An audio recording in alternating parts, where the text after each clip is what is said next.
ছেলে মেয়েগুলোকে মা পড়াতে হবে। রোজা রাখবেন, তাহলে আপনাদের বলে যাচ্ছি, পয়সা নাই, রোজা রাখবেন। কি বলছি মা, বুঝতে পেরেছেন? অর্থের অভাবে পড়াতে পারছে না, রোজা রাখবেন, খাবেন না সারাদিন, তাও ছেলে মেয়েগুলোকে পড়ান। আর নাহলে আজকে একটা তামান্না গেছে, দেখবেন পুরো গ্রামটা শেষ করে দেবে। আমাদেরকে দিয়ে আমাকে মারাবে, বাইরের লোক আসবে না মারতে আমাকে দিয়ে আমার লোককে মারাবে, কারণ আমার শিক্ষা কম। আমার ছেলের হাতে লাঠি তুলে দিলে সহজ হবে।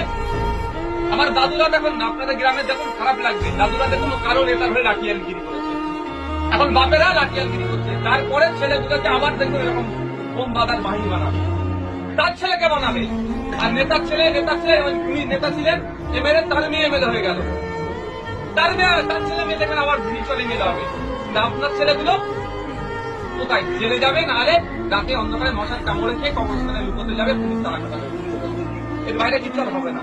তাই অনুরোধ মায়েদের বলছি, রোজা রাখবেন, একবেলা খাবেন না, ছেলে মেয়েগুলোকে পড়ান, তাহলেই সমাজ পরিবর্তন হবে, তাহলেই মাথা তুলে ভাবতে পারবে, নাহলে কুকুর বিড়ালের মতো জীবনযাপন হবে। এর বাইরে আর কিচ্ছু হবে না, কুকুর বিড়ালের মতো জীবনযাপন হবে।